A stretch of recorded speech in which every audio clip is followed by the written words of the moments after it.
Hi, I'm Old Sneelock. Welcome to another episode of Old Sneelock.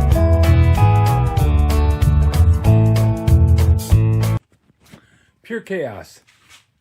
Yeah, I know. I'm in the middle of moving, and I've been using that as an excuse now for a year and a half. The place is just a mess. But I do get a few things done. This drill motor was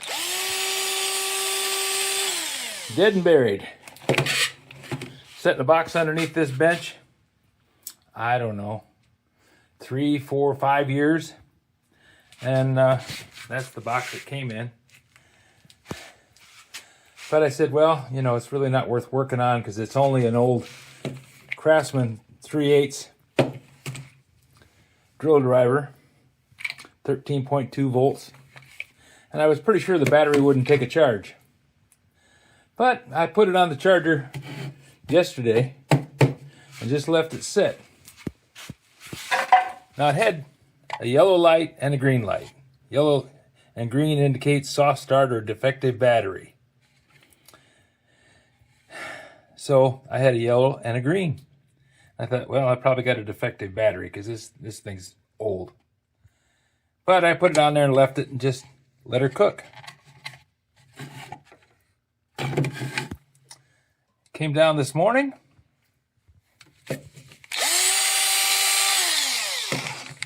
Battery's fully charged. Working good. Now, that's just one of the boxes that I've got with drill motors in them. There's another one there. They're scattered throughout the shop because I've been moving things. I haven't bothered moving those because I thought, well, you know, I got them at a garage sale. They didn't work when I brought them home. And I said, well, okay, we won't worry about it. But evidently, if I see, they're tucked in everywhere. If I look a little bit and just give them a chance, they can be useful drill motors. Now, why am I concerning myself about drill motors and what I'm going to do with them? Well, you see this tool wall here? That gave me an idea. And I mentioned it in one of the videos that I wanted to put up sliding walls over the top of the racks out in the workshop. Now, this is the hand tool wall that I built after seeing Matthias Wendel. Wendel? I always get his name wrong. Sorry about that. After I saw him making a rack for his tools in his workbench in his basement, you know, in his workshop in his basement. And I said, that looks like a great idea, because I was looking for different ways to hold the tools and how I was going to do it. And I had pegboard, and you can see the pegboard that I've got over here. I got a pile of tools hanging off of it all over the place. I don't like pegboard. Pegboard works. It's not very sturdy for the weight of tools that I put up. This big 24-inch wrench up there on top that Louis gave me, along with most of the other ones. Peg will hold them, but it's got to be near the top. It's got to be right up there on the solid part of the pegboard. It can't be out here in the middle. It'll just break away. This big guy here is another one that needs to be right there next to one of the verticals so it can carry the weight of the wrench. Also, when I built the benches, I made a mistake. I was thinking I wanted to have a big bench so I could have room to work on larger projects, because I had built a 24-inch bench, 24-inch deep bench over at the other house, and it felt like it was too small. You know, I had the metal lathe bolted to it, and I had the wood lathe bolted to it. So I built this one deeper.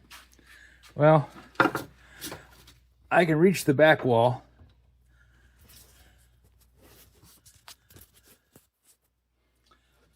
but it ain't easy. I got to lean way over the bench. Then I'm clear out here, and I'm just barely holding on to things. And you can see that some of this stuff is things that you don't want to drop on yourself, like this draw knife. That draw knife is razor sharp. This was one of the first projects I did with the treadle grinder. That treadle grinder does an amazing job on things. Cuts well, does a nice smooth job, and because of the diameter of the wheel, it makes it almost flat. So I'm very happy with that. But back to the original concept, this bench is too deep. I think I'm going to leave this bench down here. I'm going to probably pull the drawers out and use the drawers out in the big shop. That cabinet down there, that's going to go out to the big shop. It'll sit under the bottom shelf of one of the racks and provide storage space for things. Along with some of these shelves are going to go on the racks themselves. Just maybe too high. I'm not going to have them 4 deep. One of the reasons is I'm finding as I get older, getting down to that bottom drawer, it's a distance a little too far.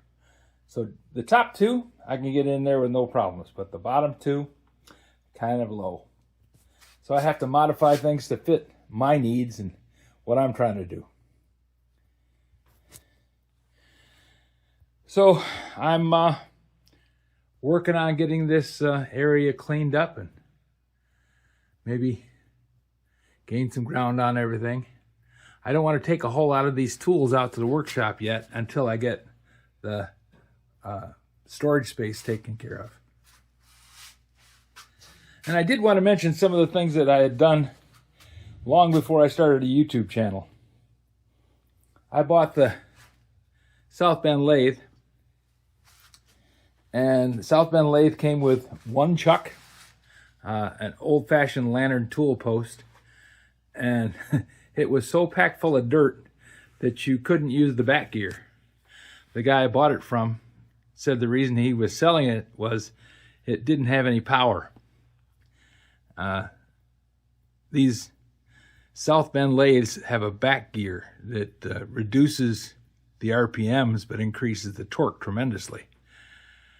He didn't know that. I didn't tell him. You don't want to embarrass somebody. Also, he was selling it to me for a good price because he thought it wasn't any good. Now, it's worn, badly worn. It's got a good 4/1000ths of a dip between the first 5-6 inches of the bed right up near the chuck. So as you get up near that, the diameter of the part can get bigger. But if you adjust the tool and kind of know where you're going, recognize what the limits of the machine are, you can turn straight cylinders without any problem. One of the things that I wanted to do was make a shaft for a piece of equipment I was working on, and I needed a steady rest. And I looked for a steady rest at the time. That was in the early days of eBay. And couldn't find one. I just couldn't find one. So I said, okay. I had a melting furnace, which I still own. Still got the crucible that I used to melt the aluminum in. And so I made a aluminum plate in the diameter that I needed, bored a hole in it, threaded it with a lathe. That was an interesting thing. I had to make a threading tool. That meant that I had to make a boring bar and put a 60-degree bit in the end of the boring bar. The boring bar was made out of a piece of 1/2-inch square stock. That's all I had. I was working from minimum stuff.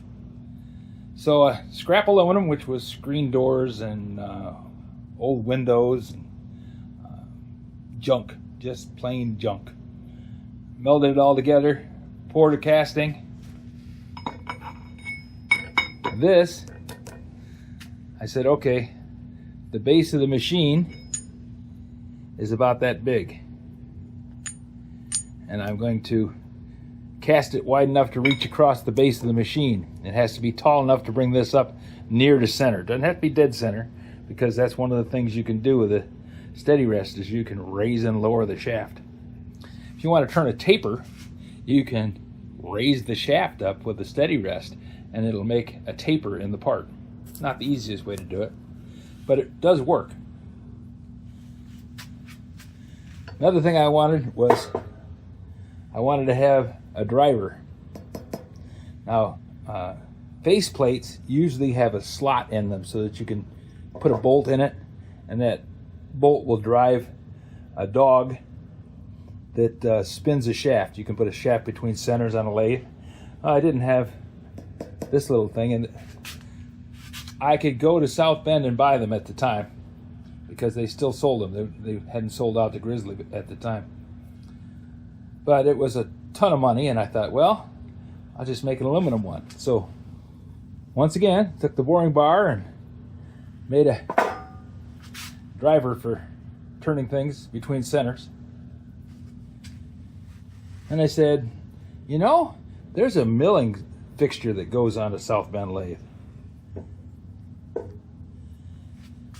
And I looked at how it worked and what I had to do to make it go. I said, okay, I need to have this thing turned, and I can do that with the lathe. So I turned this disc, and I took a piece of angle iron and drilled a hole, bored it out by clamping this into the chuck, and bored that hole out to a size that I wanted.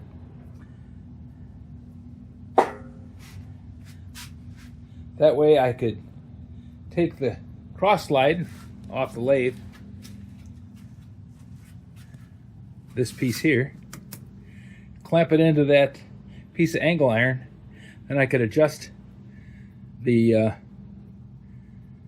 part clamped to this cross slide. I could adjust it up and down and back and forth. By doing that, I was able to take a milling cutter, fabricated. It wasn't one that I bought to be a milling cutter. It was one that I made up out of a bunch of junk. And I made a milling cutter and milled off the bottom of this thing, cut the V, so it would sit on the lathe bed. And there, I had a steady rest. Is it beautiful? No. But it works, and that's beautiful. There's lots of things that you can do if you just say, you know, there's really no limit to what I can do if I really try hard. Now, some of you, hopefully a bunch of you, have been watching this series on the treadle grinder.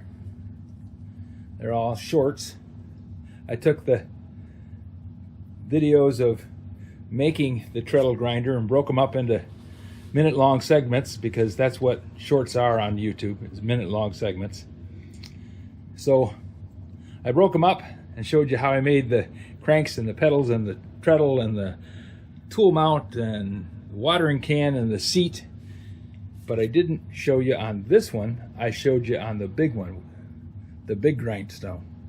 And that one's not quite this far. So as time goes on, I will be making more and more of those. There's one of those showing up every afternoon at 1 o'clock and 2 o'clock. At least I hope 1 o'clock and 2 o'clock. Sometimes it's a little bit off because I make a mistake. Errors are human. So I came down here to sort some stuff out and get it ready to go out to the workshop because it's warmer down here. It's very cold out in the workshop right now. It's about 13 degrees, feels like 8. So it's very cold. It's gonna be fun. Lots of entertaining things ahead of me on removing things from the workshop. Still have a pile of saws that need to be sharpened and cleaned up, but anything with a tag on it, they're all in good condition, ready to run. I just set them up there after I went down to Burgess Antiques and did a demo on how to sharpen saws. I sold a few saws while I was down there, but I think you'd have to do something where you did a regular come and see, maybe I can set up a class out in the workshop once I get a little further along. That would be nice. People come to see how to sharpen a saw or how to sharpen a drill bit, or, you know, just have a class. In any case, this is where I'm at with the workshop. It's a horrible mess, but I did manage to get a drill motor working, which is a big benefit. It goes with the drill holster over there. And that's some of the homemade tools that I've made, things that work with systems that I have.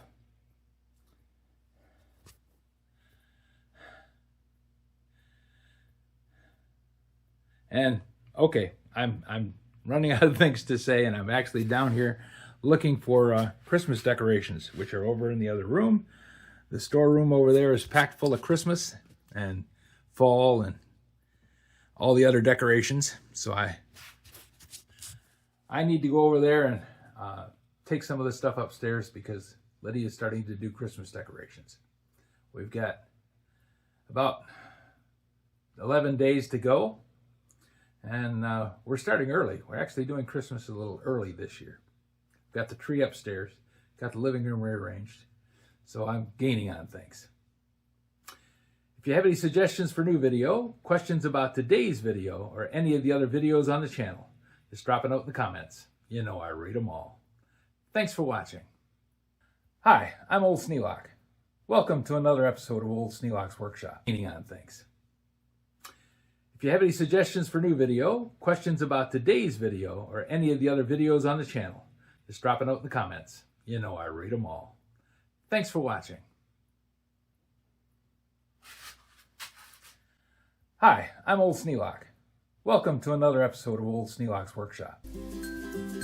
If you have any suggestions for new video, questions about today's video, or any of the other videos on the channel, just drop a note in the comments. You know I read them all. Thanks for watching.